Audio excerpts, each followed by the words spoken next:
오늘 말씀의 제목은 하나님께 감사하라 이렇게 정했습니다. 사랑하는 우리 분이엘 성도 여러분들께서 한 해 동안 그리스도인으로 살아가시느라고 그동안 애쓰셨습니다.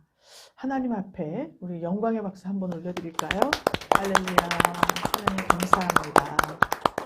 네, 2021년 한 해 동안에 우리에게는 여러 가지 기쁨이 있었습니다.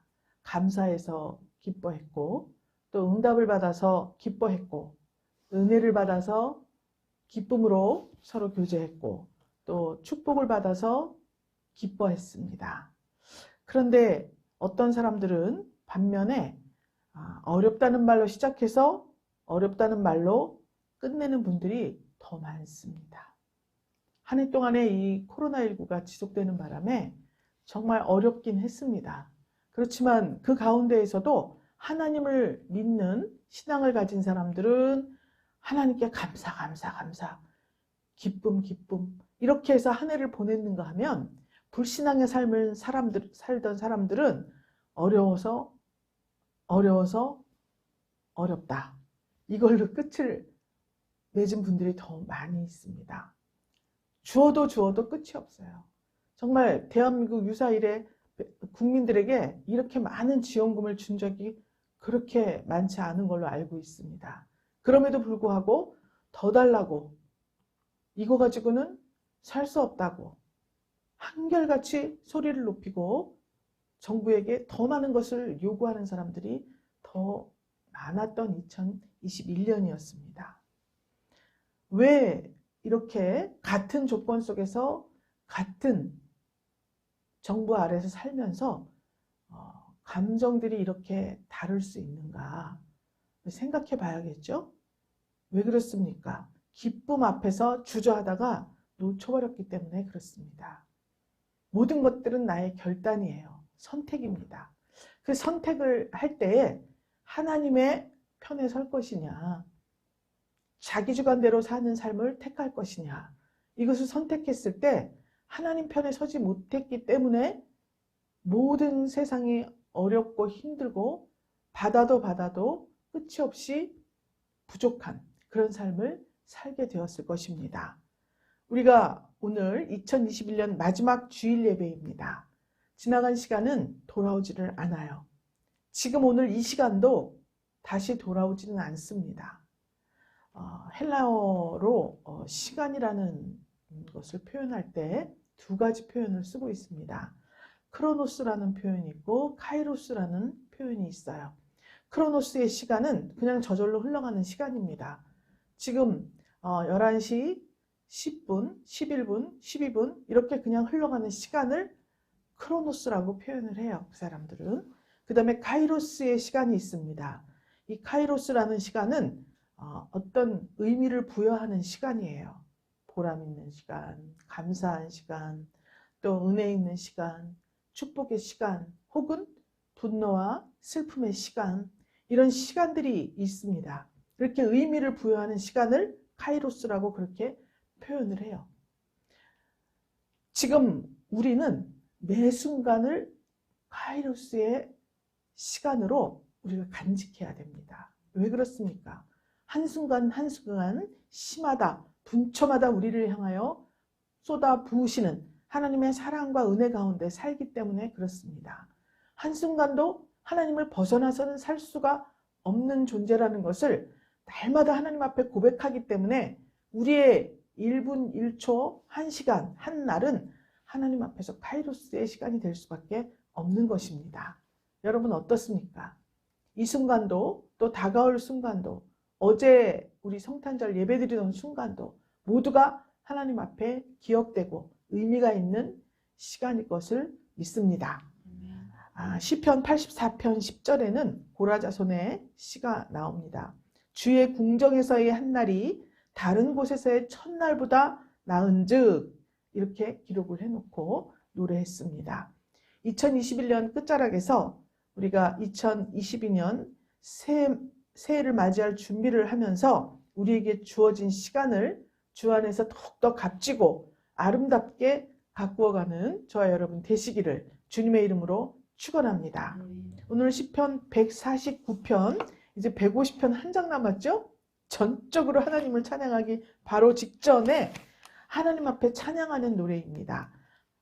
어떻게 찬양을 했냐 하면 1절에 보니까 할렐루야 새 노래로 여호와께 노래하며 성도의 회중에서 찬양할지어다 라고 노래했죠. 자, 그러면은 하나님을 찬양할 때 어떻게 찬양하냐? 새 노래로 찬양하라고 되어 있습니다. 또 누구에게 찬양을 하냐? 여호와께 노래하며 그랬죠? 어디에서 찬양을 합니까? 성도의 회중에서 찬양을 하라 이렇게 나와 있습니다. 결국 이 말씀은 뭐냐면 하나님께 찬양을 하는데 성도의 회중에서 하라 그랬기 때문에 우리가 성도라는 신분에 합당한 삶을 살 때에 하나님이 찬양을 받아주신다는 것이에요. 그런데 노래는 노래인데 새 노래죠. 새 노래?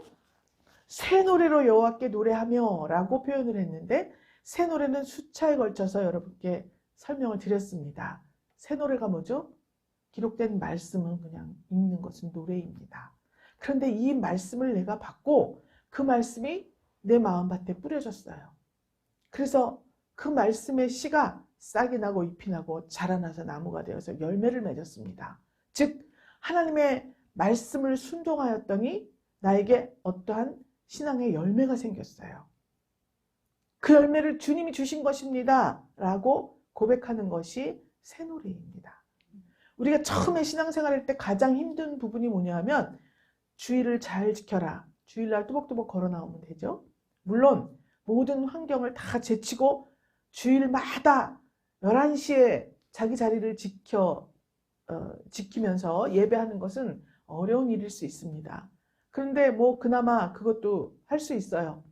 가장 어려운 것은 뭐냐면 어느 시간이 지나니까 왜 나는 집사를 안 시켜주지? 왜 나는 어떤 직분을 주지를 않지? 라는 생각이 들 즈음에 무슨 요구가 있느냐? 하나님의 백성이라면 11조를 꼭 해야 합니다. 주일 성수는 물론이고 11조를 해야 됩니다. 라는 말씀을 딱 듣게 되었습니다. 아, 그렇구나. 감사함으로 그 말씀을 받고 내가 이것을 어떻게 할 것인가 기도했어요. 그랬더니 하나님께서 11조를 하면 내 창고가 차고 넘치도록 축복해 주겠다. 시험해 보라. 라는 말씀이 있죠? 그렇게 말씀을 하시는 거예요. 그런데 내가 아무리 나에게 얻어지는 수입을 생각해서 계산하고 또 계산해봐도 도저히 거기서 몇십만 원이라는 돈, 몇만 원 혹은 몇백만 원이라는 11조를 빼내기가 참 힘든 상황이라고 생각이 드는 거예요. 처음에 누구나 그렇죠? 저도 그랬습니다. 그런데 그럼에도 불구하고 하나님께서 창고가 차고 넘치는 복을 주신다고 약속을 해주셨습니다. 내가 아무리 한 달에 몇십만 원, 몇만 원, 몇백만 원 아끼어서 쌓아놓는다 한들 창고가 차고 넘치는 복을 받으려면 최하 10년, 더 길게 잡으면 20년, 더 길게 잡으면 요즘 같은 때에는 벌어서 먹고 살고 임대료 내고 쓰고 이렇게 하기가 힘들죠. 태어날 때부터 금수저로 태어나서 가진 것이 많다 그러면 뭐 그건 어려운 일은 아니겠지만 그렇지 않은 상태에서는 장기적으로 보면 몇십 년이 걸릴 일입니다. 그런데 하나님께서 약속하셨으니까 자, 내 뜻대로 하는 것이 좋을까? 아니면 하나님의 말씀에 순종하는 것이 좋을까? 그래, 한번 해보자. 하나님의 말씀에 순종을 했습니다. 그랬더니 우여곡절 끝에 수입이 끊이지를 않아요. 직업이 떨어지지를 않습니다. 자꾸 더 높은 곳을 향하여 올라가고 있습니다. 지경도 넓어지고 수입도 늘어나고 정말 하나님께서 주시는 축복을 내가 체험하게 되었습니다. 아, 할렐루야! 주께서 하셨습니다. 이게 새 노래예요. 새 노래는 자기가 체험하지 않으면 할 수가 없는 노래를 말하고 있습니다. 시편이 149편까지 오도록 다윗과 또 많은 고난 가운데 있는 사람들이 이 시편을 썼습니다. 기록을 했어요. 그래서 그들이 어떻게 역경을 극복하고 고난 속에서 어떻게 자기 신앙을 키워왔는지 써놓은 글들입니다. 이게 마칠 때쯤 돼서 149편이 되어 가니까 이제 새 노래로 찬양할 수가 있어요. 아, 나의 힘으로는 벗어날 수 없는 그러한 어떤 기가 막힐 웅덩이와 수렁에서 내가 건지움을 받았을 뿐만이 아니라 내가 노력하고 내가 힘들여서는 오를 수 없는 자리에 또 세워질 수 없는 자리에 내가 서 있더라 라는 고백이 오늘 이 새 노래예요. 여러분들 다 새 노래를 간직하고 계시죠? 네. 그렇기 때문에 이 강추위 속에서 뚜벅뚜벅 걸어서 차도 안 타고 뚜벅뚜벅 걸어서 예배당에 나와 있는 것 아니겠습니까? 누가 오란다고 오겠습니까? 요즘 세상에. 그렇지 않습니까? 누가 무엇을 하랜다고 하는 세상이 아니에요. 내 마음속에 간직한 하나님의 사랑과 하나님이 주신 새 노래가 있기 때문에 오늘 우리 하나님 앞에 또 다시 모여서 여러 가지 우여곡절을 극복하고 예배드리고 있는 것입니다. 하나님은 이런 새 노래를 받기를 원하시는 거예요. 그래서 성도의 회중에서 떠나가면 이 노래를 부를 수가 없지 않습니까? 여러분 지금에 와서 우리가 어떻게 성도라는 이름을 벗어버릴 수가 있습니까? 그렇지 않습니까? 그러나 내 생각이 사단 마귀에게 붙잡히면 한순간에 없어져 버리는 것이 또 믿음이기도 합니다. 2021년 끝자락에서 우리는 하나님을 향한 믿음과 신앙 인격, 이제껏 갈고 닦아온 이 신앙 인격을 하나님 앞에 잘 보존하게 해달라고 하나님 앞에 기도해야 할 것입니다. 하나님께서는 이 새 노래로 부르는 찬양을 듣고 싶어 하신다는 거예요. 그래서 이사야 6장 3절에 보면 이사야 선지자가 하나님께 부름을 받을 때 성전에서 기도를 하다가 하늘의 보좌를 보게 됐습니다. 그래서 이때 스랍들이 6날개로, 2날개로는 얼굴을 가리고 2날개로 발을 가리고 2날개로 날며 창화하여 가로되 거룩하다 거룩하다 거룩하다 만군의 여호와여 그 영광이 온 땅에 충만하도다 라고 노래를 했습니다. 이사야 선지자는 자기 우시야 왕이 죽던 해로 시작을 합니다. 소명받을 때 이사야 왕은 문둥병으로 죽었습니다. 즉 우리 안에 있는 문둥병자의 성분, 문둥병은 하나님이 금하시는 것을 했을 때 걸린 병입니다. 이것을 극복했을 때 하나님께서 소명을 주셨어요. 이사야에게. 그렇죠? 이제 여러분들의 모습, 하나님의 명령을 반대하고 하나님이 금하시는 것을 하려고 하는 이러한 문둥병자의 모습이 우리 가운데에서 사라지게 되었을 때, 분이엘 교회에서 사라지게 되었을 때, 분이엘 교회 강단에서 이 모습이 사라지게 되었을 때, 또 분이엘 교회 회중들에게서 이 모습이 사라지게 되었을 때 하나님께서는 소명을 주시는 거예요. 가르치고 전파하고 치유하라. 이 소망이 비로소 실현되는 그러한 한 해가 될 것입니다. 여러분, 그래서 다윗도 찬송시로 하나님을 찬양했습니다. 많은 택한 백성들의 찬양 가운데 거하시면서 영광을 받으시는 거예요. 특별히 3절에 보면 춤추며 그의 이름을 찬양하며 소고와 수금으로 그를 찬양할지어다 라고 말을 합니다. 말이 그렇지 지금 춤추면서 찬양하면은요 큰일 납니다. 요즘에는 장로교고 무슨 합동이고 통합이고 순복음이고 뭐고 일어나서 뛰면서 춤추며 찬양하는 것이 추세예요. 그래서 오후 예배가 되면 이거 뒤로 다 밀고요. 다 서서 예배를 드리면서 붕붕 뛰고 찬양하고 춤추면서 찬양을 합니다. 그런데 불과 얼마 전만 해도 춤추고 이렇게 하면 큰일 나는 걸로 우리가 생각했죠? 그 사고는 어떤 사고냐? 다윗이 벗게 들어올 때 막 춤추다 바지가 내려갔습니다. 미갈이 뭐라 그랬죠? 어디서 하던 버릇을 여기서 해. 이렇게 말한 거예요. 근데 그가 결국은 저주를 받아서 죽을 때까지 아기가 없었다 그랬어요. 열매가 없다는 거예요, 신앙생활에. 그렇기 때문에 춤추면서 찬양을 할 때 우리는 하나님께 영광을 돌리고 하나님이 영광을 받아주신다는 마음을 가져야 됩니다. 그럼 몸으로 꼭 춤을 춰야 되냐? 온 몸과 마음으로 기쁨으로 찬양을 하라는 의미예요. 그래서 목소리로 하나님을 찬양하고 악기를 가지고 찬양하고 또 기도와 우리의 삶으로 찬양을 하고 춤추면서 찬양을 하는 것이 이런 의미예요. 여러분 믿습니까? 우리가 춤을 추면서 찬양한다. 또 온갖 소구와 수금 악기로 그를 찬양할지어다 라고 말씀하고 있습니다. 그 다음에 4절을 보니까 여호와께서는 자기 백성을 기뻐하시며 겸손한 자를 구원으로 아름답게 하심이로다 그랬습니다. 겸손한 것에 대해서는 어제 많이 말씀을 드렸죠. 하나님의 말씀 앞에 전적으로 머리를 숙이는 것입니다. 내가 하나님의 명령이나 어떤 규칙이나 이러한 것들을 이해하려고 해서는 안 돼요.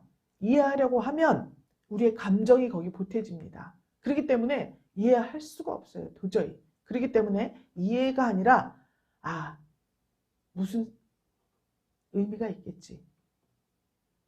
이렇게 말씀을 하는 이유가 있겠지. 이렇게 기록해 놓은 이유가 있겠지. 그리고 순종하려는 마음을 먼저 가져야 해요. 근데 이해가 안 가네. 이렇게 나오면요. 절대 이해를 할 수가 없습니다. 겸손한 것은 바로 그거예요. 하나님께서 어떤 말씀을 하시든 여기에 어떤 이해할 수 없는 말이 기록되어 있든 그 말씀을 아멘으로 받을 수 있을 때 하나님께서는 구원으로 아름답게 하신다는 것을 기록해 놓았습니다. 믿습니까? 성도들이 영광 중에 즐거워하고 저희 침상에서 기쁨으로 노래할지어다 라고 말하고 있습니다. 고린도전서 6장 19절에서 20절에는 너희 몸은 너희가 하나님께로부터 받은 바 너희 가운데 계신 성령의 전인 줄 알지 못하느냐.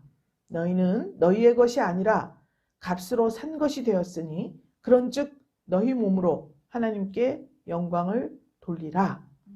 기록이 되어 있습니다. 우리의 몸은 하나님께로부터 받았다 그랬습니다. 예전 우리 고사 신체 발부는 수지부모라 이런 말이 있죠. 외웠어. 외웠습니다. 우리의 모든 신체 다 부모로부터 물려받은 거라고 우리가 가르침을 받아왔습니다. 그런데 하나님께로부터 받았다 이렇게 말씀하고 있습니다. 우리의 몸은 애초에 하나님께서 흙으로 빚어서 생기를 불어넣어 주셨어요. 그래서 우리가 이렇게 활동을 할 수 있습니다. 그렇죠? 그래서 모세가 지팡이를 딱 애굽에서 바로왕 앞에서 던졌더니 뭐가 됐죠? 뱀이 됐습니다. 그러니까 모세의 지팡이는 죽은 나무잖아요. 그런데 그것을 하나님 말씀에 순종해서 던졌더니 살아있는 뱀이 된 거예요. 그렇죠? 뱀은 사단 마귀의 상징이기도 하지만 지혜의 상징이기도 합니다. 그래서 하나님의 말씀을 내가 순종하면 죽은 것과 같던 나에게 있던 모든 하나님의 말씀에 불순종했을 때 나의 모든 재능은 사장되어 있어요. 그렇죠? 내 속에 죽어 있는 거예요. 그런데 하나님의 말씀에 순종함과 동시에 이것들이 다 살아서 역사하는 거예요. 여러분은 여러분들이 얼마나 존귀한 존재인지 모릅니다. 하나님의 말씀에 순종하면 흔히 말해서 없던 재능도 생겨나요. 근데 그건 없던 재능이 아니라 하나님의 말씀에 불순종했을 때 죽어있던 것들이에요. 내가 이런 것도 할 줄 알았어? 깜짝 놀라는 경우가 비일비재해집니다. 하나님 말씀에 순종할 때. 절대 불가능한 일인 것 같았던 것들이 너무나 아무렇지도 않게 이루어지는 거예요. 이런 것들이 바로 그런 표적이에요. 우리가 하나님의 성도라는 표적이에요. 그래서 하나님께서 너희 가운데 계신 성령의 전이다. 하나님께로부터 받은 바 이렇게 말하고 있죠. 그러니까 우리는 그냥 이런 몸이 아니라 하나님께서 우리에게 주신 거예요. 그런데 이 몸을 사단 마귀가 가로채 갔습니다. 왜? 저주받아서 선악을 알게 하는 열매를 먹었잖아요. 그 열매가 내 속에 들어가서 피가 되고 살이 됐어요. 선악을 알게 하는 나무 열매가. 그러니까 하나님은 선악을 알게 하는 열매 먹지 말라 그랬죠? 생명나무 실과를 먹으라 그랬어요. 그런데 사단 마귀가 추천한 선악을 알게 하는 나무 열매를 먹고 그것이 나의 살과 피가 돼버린 거예요. 그것을 사단 마귀의 소유가 되었죠. 그것을 예수님께서 그 몸을 찌르고 찢고 피를 흘리심으로 다시 값주고 사셨어요. 그래서 우리가 이제 우리 몸은 누구의 소유가 된 거죠? 사단 마귀의 소유 1번, 2번 예수님의 소유. 네? 2번. 2번 하나님의 소유가 됐죠? 하나님의 소유가 되었으니까 우리 몸을 가지고 사단 마귀가 주장하는 자기 주관대로 행동하는 그 습관을 버리고 하나님의 말씀대로 살아야 되잖아요. 그렇죠? 그래서 너희 몸으로 하나님께 영광을 돌려라 라고 말씀하고 있는 겁니다. 그렇기 때문에 우리의 삶을 예배로 드려야 하는 거예요. 우리가 삶을 예배로 살 때 신앙 인격으로 살아야 된다는 거예요. 신앙 인격은 하나님의 말씀에 순종하고 하나님의 말씀에는 이럴 경우에 어떻게 하라고 되어 있지? 성경 한 구절 찾아보는 것이 신앙 인격입니다. 믿습니까? 이스라엘 백성들이 다윗이 대적들에게 쫓길 때 항상 자기 침대에서 자지 못했어요. 그렇죠? 돌틈에서 자고 바위 틈에서 자고 굴 속에서 자고 광야 안에서 꾹 쭈그리고 집에서 편히 침대 위에서 자본 적이 없어요. 그렇죠? 그런데 하나님의 말씀을 묵상하고 실천할 때에는 침상에서 평안의 노래를 부를 수가 있게 된 것입니다. 그래서 5절에 영광 중에 즐거워하고 침상에서 기쁨으로 노래할지어다 라고 말을 한 거예요. 침상에서 기쁘게 노래하기 위해서는 어떻게 해야 되느냐? 하나님 말씀을 묵상하고 실천을 해야 된다. 벌써 하나님의 뜻에 거스리고 하나님의 말씀에 약간 떠나간 행동이나 언어를 사용하게 되면 벌써 마음이 불안하지 않습니까, 여러분? 불안해요. 불안하고 눈치를 보게 되고 두려움이 밀려오고 어떻게 해야 되지? 이런 마음들이 벌써 오게 되는 것입니다. 그러나 하나님의 말씀대로 내가 순종할 때에는 침상에서 평안히 잘 수가 있어요. 왜죠? 그분이 책임지실 거니까. 하나님이 책임져 주실 거니까. 이것이 축복의 지름길이라는 것을 말씀하고 있습니다. 그래서 여기에서는 기쁨으로 노래할지어다, 침상에서 노래할지어다 라고 하는 것은 침상에서 기쁨으로 노래할 수 있도록 너희의 언행 심사를 하나님의 기준에 맞추어라. 이것을 말하고 있는 거예요. 믿습니까? 자, 그래서 6절에 보니까 그 입에는 하나님의 존영이요 그 수중에는 두 날 가진 칼이로다 그랬습니다. 하나님의 존영, 하나님의 영광스러운 얼굴, 하나님의 존귀함과 영광이죠. 그 수중에는 두 날 가진 칼이로다 그랬습니다. 두 날 가진 칼이 뭐죠? 하나님의 말씀이에요. 양쪽에 날선 검이라 그랬습니다. 이것이 구약과 신약, 율법과 복음, 그것을 가지고 있었다는 거예요. 수중에. 그래서 무엇을 하든 하나님의 말씀에 의거해서 했다. 이것으로 열방을 보수하고 민족들을 벌하고 왕들은 사슬로 귀인들은 철거랑으로 결박하고 그랬습니다. 여기 보니까 우리의 힘 가지고는 도저히 대적할 수 없는 무리들이에요. 열방을 여러분이 대적할 수 있습니까? 민족들, 여러분들이 마음대로 할 수 있어요? 할 수 없습니다. 왕들, 우리하고 삶의 거리가 멀죠. 또 귀인들, 이들이 우리 손에 뭐 결박을 당하고 잡히게 생겼습니까? 이 사람들이? 결박 당하게 생겼어요? 우리 손에? 아니잖아요. 그런데 하나님이 그렇게 하라고 나와 있어요. 기록한 판단대로 저희에게 시행할지로다. 아니 우리에게 시행하라고 명령을 했습니다. 그러면 오늘부터 우리는 열방에 보수를 해야 되고요. 민족들을 벌해야 돼요. 하나님이 명령하셨잖아요. 또 왕들을 사슬로, 귀인들을 철고랑으로 결박을 해야 됩니다. 그렇죠? 여러분 그러면 여러분들의 신분이 왕보다 위에 있고 귀인들보다 위에 있고 민족들을 다 어떻게 하죠? 벌한다 그랬죠? 민족들을 벌할 수 있는 어떤 권세 가진 자로 여러분들이 신분이 상승됐다는 소리 아닙니까?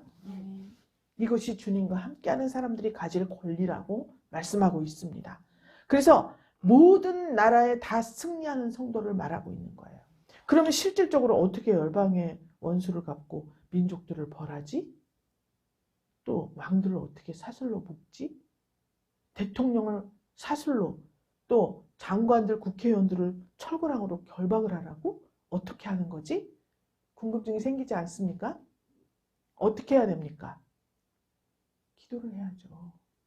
우리의 무기가 뭐죠? 기도예요. 우리가 나가서 왕 앞에 가서 쇠사슬을 받아라 해봤지. 누가 끄떡이나 합니까? 그렇지 않습니까? 그러나 하나님이 명령하셨고 우리는 시행을 하고 그러면 하나님이 이루어 주실 것 아니겠어요? 우리가 기도를 해야죠. 여러분 대통령에게 불만 있습니까? 기도하세요. 국회의원 장관들 하는 일이 참 한심합니까? 기도하세요.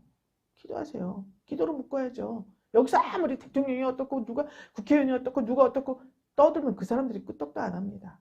말하는 사람만 추저어요. 그렇지 않습니까? 저 사람 위대하다. 저 사람 똑똑하다. 누가 말해줍니까? 바보같이 왜 이렇게 말이 많아? 세상은 그렇게 말해요. 말하는 사람들이 얼마나 많습니까?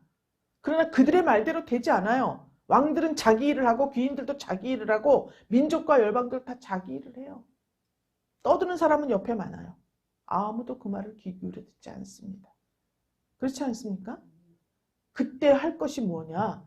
하나님이 시행할지로다 말씀하셨기 때문에 하나님께서 기록한 판단대로 저희에게 시행하게 하기 위해서 저는 오늘 기도합니다.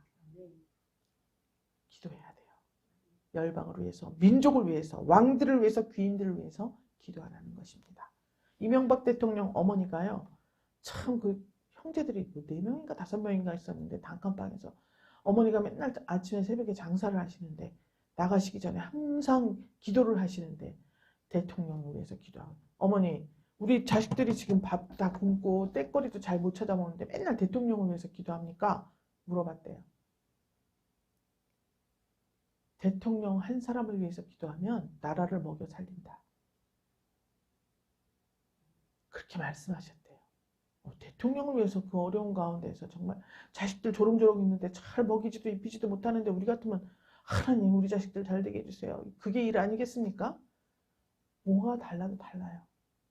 그런 어머니 밑에서 자란 사람이 대통령이 되니까 대통령이 뭐 잘했니 못했니 말들을 많이 하지만 사람은 다 누구나 실수를 해요. 여러분 가정 잘 다스리고 있습니까? 가정에 한두 명밖에 안 되는 것도요. 잘 다스리기 힘들어요. 한 나라를 책임졌는데 얼마나 사연도 많고 사정도 많겠습니까? 어쩌고 저쩌고 말할 것이 아니라 하나님의 말씀대로 기록한 판단대로 저희에게 시행하기 원합니다. 하나님 기도해야 돼요. 때거리도 없는데 맨날 대통령을 위해서 기도하니까 아들이 대통령이 되잖아요. 그렇지 않습니까? 기왕이면 훌륭한 대통령이 돼야겠죠. 그렇죠? 모든 사람을 축복하는 기도를 하세요. 그랬을 때 그 모든 기도가 받는 사람이 합당하지 않으면 다 내게로 오는 거예요. 어디를 가든지 다 칭찬을 해요. 다 칭찬을 합니다. 그랬을 때 하나님께서 내 입에서 낸 그런 축복의 말, 칭찬의 말 이런 것들이 다 모두 내게로 돌아오게 만들어 주시는 거예요. 그래서 하나님이 기록한 판단대로 저희에게 시행할지로다 라고 말씀하신 거예요. 이렇게 하라는 겁니다. 그리고 할렐루야로 맞춰요. 그러므로 모든 나라에 승리하는 성도가 돼야 되는 거예요. 민족과 열방인 모든 나라잖아요. 그 모든 나라를 주관하는 것이 누구냐는 겁니다. 하나님 말씀과 하나님의 상식과 하나님의 뜻대로 주관했으면 나라 온 세계가 이렇지는 않겠죠? 그런데 하나님의 뜻에 반하는 행동들이 더 많이 있습니다. 그것을 위해서 성도가 기도해야 돼요. 그러면 하나님께서 그 기도를 받으시고 모든 나라에서 일어나는 일들, 그것을 주관하는 사단 마귀의 세력을 이기고 승리하게 해주신다라고 하는 말씀입니다. 사무엘상 17장 47절에 말씀이 있어요. 여호와의 구원하심이 칼과 창에 있지 아니함을 이 무리에게 알게 하리라. 전쟁은 여호와께 속한 것인즉 그가 너희를 우리 손에 넘기시리라 라고 말씀했습니다. 그리고 실제로 승리했어요. 악하고 강한 마귀는 순진한 하나님의 백성들을 지배하려고 합니다. 하나님의 말씀과 믿음으로 대항하면 승리할 수 있습니다. 하나님의 백성들은 순종해 버릇해서 사단 마귀와 마귀의 뜻과 하나님의 뜻을 분별하지 못하면 순종하잖아요. 그러니까 사단 마귀는 비스무리하게 해서 순종하게 만들어요. 그렇죠? 그렇지만 우리 마음 가운데 하나님의 말씀과 믿음과 성령이 충만하다면 하나님이 말씀하신 대로 승리할 수 있습니다. 사랑하는 분이엘 성도 여러분, 한 해를 믿음과 소망과 사랑으로 승리하시고 여기까지 오셨습니다. 다가오는 2022년에도 새 노래로 찬양하며 영광 중에 즐거워함으로 모든 나라에 승리하는 능력 충만한 역사가 있으시기를 주 예수 그리스도의 이름으로 축원합니다. 아멘. 하나님 감사드립니다. 부족하고 연약하고 늘 사단 마귀의 미혹에 속아 넘어가고 이렇게 용기 없고 부족한 모습으로 한 해를 지내올 때 하나님의 성령께서 함께 하시며 별과 같이 우리의 길을 인도하여 주시는 주님의 은혜에 감사와 찬송과 영광을 돌립니다. 이제 2021년 한 해 동안 여러 가지 기쁨이 있었습니다. 이 기쁜 시간들 2021년도가 하나님과 우리 사랑하는 분이엘 권속들 사이에 카이로스의 시간이 될 수 있도록 주님 축복하신 것을 감사드립니다. 2022년도 21년을 잘 마무리하고 새해를 새 노래로 찬양하고 춤추며 찬양하고 하나님께 영광을 돌리며 즐거워하고 모든 나라에 승리하는 성도들로 세워 주시옵소서. 축복합니다. 주님 이루어 주시옵소서. 살아계신 우리 구주 예수 그리스도의 이름으로 기도드렸습니다. 아멘.